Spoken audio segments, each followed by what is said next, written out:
Yeah. Mantra in the building, man. You know we worldwide.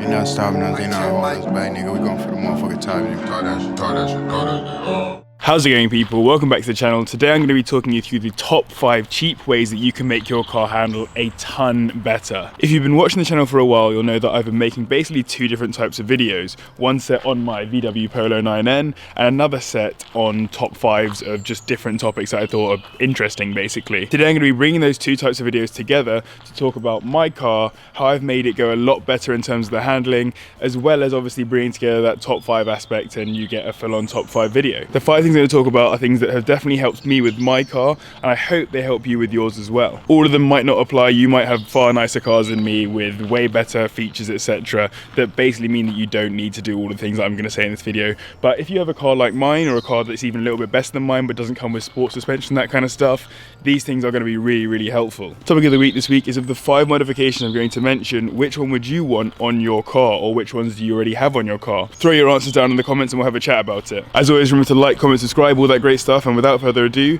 let's get into the video.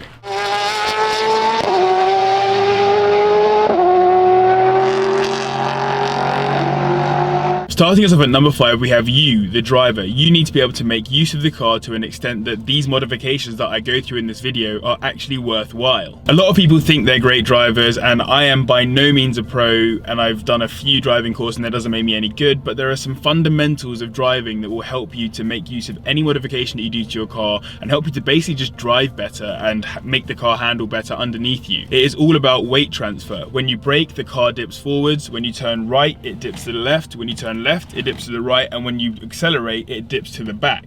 Now, the car dipping back when you accelerate is something that you don't really want that much of in a front-wheel drive car, because you want the traction to be on the front end so that the car drives forwards. When you're turning to the right, you don't want the car to dip super far to the left-hand side, because suddenly all the traction comes from that left-hand wheel.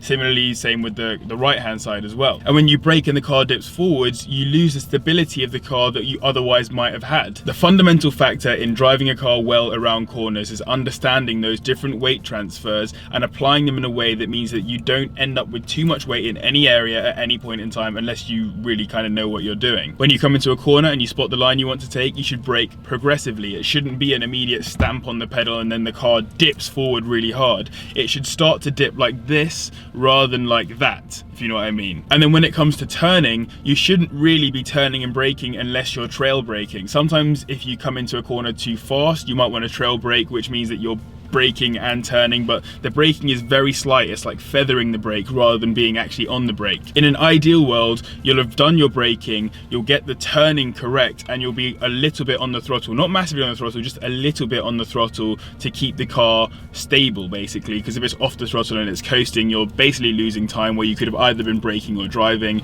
and also that little bit of throttle helps the car to stay stable. And then when it comes to exiting the corner, again, you shouldn't be stamping on the throttle and expecting the car to just drive forward, because all of the weight will then just transfer back to the back and you'll have less traction on the front. It should be another progressive. We've gone from that slightly on throttle to on it comes, on it comes, on it comes, and away we go. The weight of the car should therefore be more like a slight dip to the left, and then a slight dip back up as you're driving away, rather than a which I know is ridiculous, and I'm trying to explain the way that a car turns with my hand, but hopefully you get the picture. I'm going to go through this section now and drive some nice twisty corners and hopefully apply some of the stuff that I've just mentioned. Okay, right, so here we go. I'm coming along a nice open bit here, and I know that it gets tighter in a second. When it gets tighter, I'm going to try and show a little bit what I was talking about in terms of that weight transfer. So here we've got a right-hander which is clear on exit, so I can kind of push it a little bit, and there's a little left-hander here. Again, I can push it again, but I'm not transferring the weight from side to side too heavily. Everything is taking place at a nice, slow and gentle rate. I've just basically gone through those corners and I've barely moved as a driver because I didn't put too much onus on, I didn't expect the car to have to deal with my throwing it to the right and left. Let's do that again. So we're coming into these rights and lefts. As I come into this left-hander, I'm braking, and then I'm coming off the brakes, I'm on the throttle, and I'm taking it nice and easy. Again, into this right-hander straight out of it, and I'm not massively expecting the weight to transfer into the left-hander, and again, it's nice and easy. None of it has anything to do with slamming a brake, turning super tight, or slamming on the throttle. Everything that I just did then was a nice easy transition from right to left to right to left. Right, let's get on to the next one. So on to number 4 now, and in 4th place we have changing the seats. Now this has been one of the best modifications I have done to my car, hands down, in terms of the handling. Again, it hasn't changed the actual ability of the car to turn corners well, but it's changed my ability to turn corners well. Coming up to a roundabout here, and I'm going to go straight round it. I'm going to do a quick U-turn on it, and watch how my body doesn't move at all. I pretty much stay in the same place, even though I've just literally thrown it round that roundabout. I felt my body want to go this way, but because of this nice big bolster here that you kind of can't see, but there we go, I got a nice big bolster there, it just held me in position. When I had the other seats, and I'll show you a clip of me going around a corner in those seats, I would have been all over the place, and I would have had to put my own personal effort into staying in the seat. That takes away from my ability to actually just turn the corner well. If you're putting time and effort into staying in your seat rather than just turning the corner, you just lose so much confidence in your driving abilities, and you don't get to just have that focus on turning. One thing that I remember I used to do when I was turning corners is I used to get my hand and grab the side of the seat so that I would kind of hold myself in place for something extra. That means I've only got one hand to hold the steering wheel. Right now I'm going to hold the steering wheel with both hands. I'm going to turn this roundabout again and just watch again as I stay well within my seat. So change gear up to 2nd, 2 hands on the steering wheel, nice and tight, and I'm straight round that roundabout and back out the other side again. That was such a nice experience, even though it was a super tight roundabout and I should theoretically be over here somewhere, and I'm not. I mentioned at the start of this video, this is about cheap modifications as well. So these seats in my car cost me £180. You could buy bucket seats instead, and I think you'd probably be looking to spend around about maybe 280 to 350-ish pounds for a set of nice buckets on in both the front seats. But I think 180 quid is pretty decent. Okay, so on to the top 3 now, and I'm going to go through number 3 and number 2 in the same section because they're pretty linked.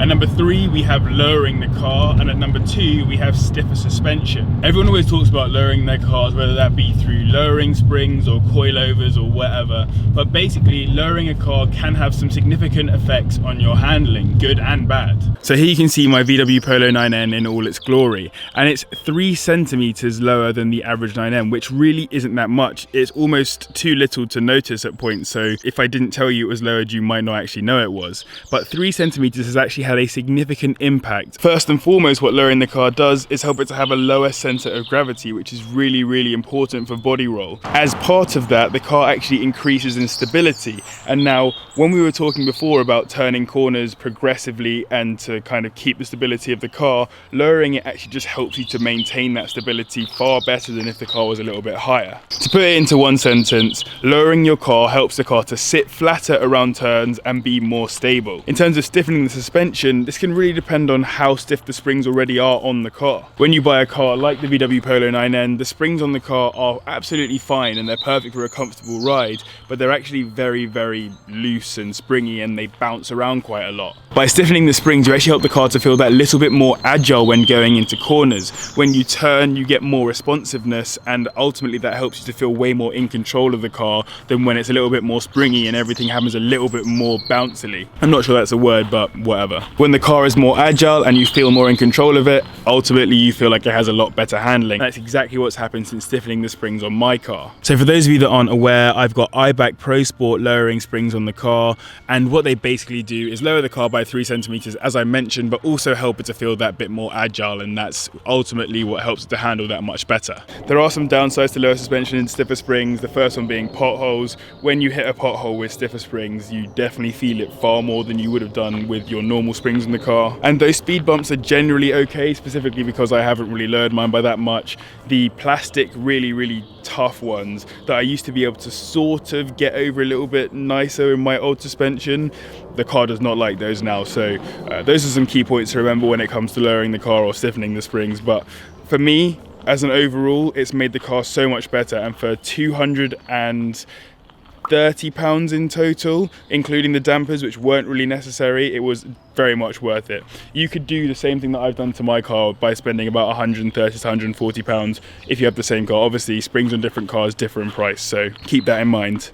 And so finally, at number one, the thing that I think is the most important modification that you can do for handling on your car, the tyres. Honestly, make sure you have a good set of tyres on the car. I spent about £200 on a set of 4 Toyo T1R tyres for this car, and though I know some people don't think they're very good tyres, they have been a massive step up from the cheap knockoff ones that I had on the car before. With my old tyres, I used to lose traction so quickly and begin understeering almost immediately whenever it came to a tight corner that you wanted to take fast. It usually meant that turning a corner sounded a little bit like this.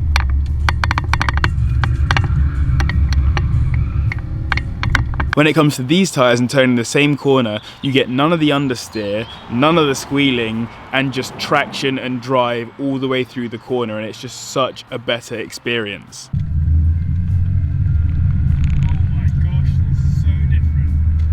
So there are a couple of reasons why I chose these tyres specifically. The first one being that obviously when I bought the wider rims, I needed wider tyres to go on them. So these are slightly wider than your average tyre that you'd find on a VW Polo 9N. That means that there is more surface area on the ground at any one time, and ultimately therefore more points of traction on the road. In addition to that, because these rims are slightly bigger than the steels that I had on the car, I had to get a slightly smaller profile on the tyre. So these are they're not low profile tyres, but they're lower profile than the tyres that were previously on the car. This ultimately means that I get the same rolling radius, which means that I don't have to worry about the speedo being too far off. There is obviously a downside to having lower profile tyres, and that is the fact that they don't like bumps quite as much. So when you've got thicker tyres, they tend to take some of the shock of a bump, whereas when you get lower profile tyres, there's less profile there to take up the shock, and then more of that energy is transferred into the suspension and then obviously into your bum, which is slightly less comfortable. If you buy good quality tyres like theoretically the Toyo T1Rs are, you shouldn't feel too much of a difference, and I didn't really feel too much of a difference, so I'd say that's nothing really to worry about. Another key reason why I chose the Toyo T1Rs and why I think that tyres are so important and one thing to keep in mind is the tread depth. These tyres handle so well in wet weather conditions. They're not perfect tyres for the dry, and I understand that, but when it comes to the wet, these things handle unbelievably well. They handle about as well as my old tyres handled in the dry, which is just ridiculous. And it's all because of this depth and the ability to just kind of cut through the water and gain traction on the road, and obviously put all of this bit of nice stuff up top on the road and keep the traction. But yes, in my opinion, the number one modification that you can do to your car to ensure that it has good handling is make sure that it's got a good set of rubbers on it and that they are inflated to the correct air pressure. I cannot stress that enough. If you can take one thing away from this video, it's that make sure you check your tyres, make sure that they are good rubbers and that they are going to give you the right amount of traction. So there we have it. Those are the top 5 cheap modifications that you can do to your car to make it handle that much better. And when I say cheap, I mean that all of those modifications put together cost around about £500 to £600 on my car, depending on whether or not you count the dampers as well as the springs. If you enjoyed this video and want to see more like it, make sure you hit the like button and click subscribe to stay up to date with all my new videos. As always, don't forget the topic of the week. Which of these 5 modifications would you be most likely to do on your car? I really appreciate all the support. Thank you very much to 17,000 subscribers, and apologies for the lack of top 5 videos this month. I just started a new job and I've been away for the entire month, so I've been doing everything I can to just get videos out for you guys to watch. Make sure you go back and watch my previous videos, but as always, thank you very much for watching, and I'll see you in the next one.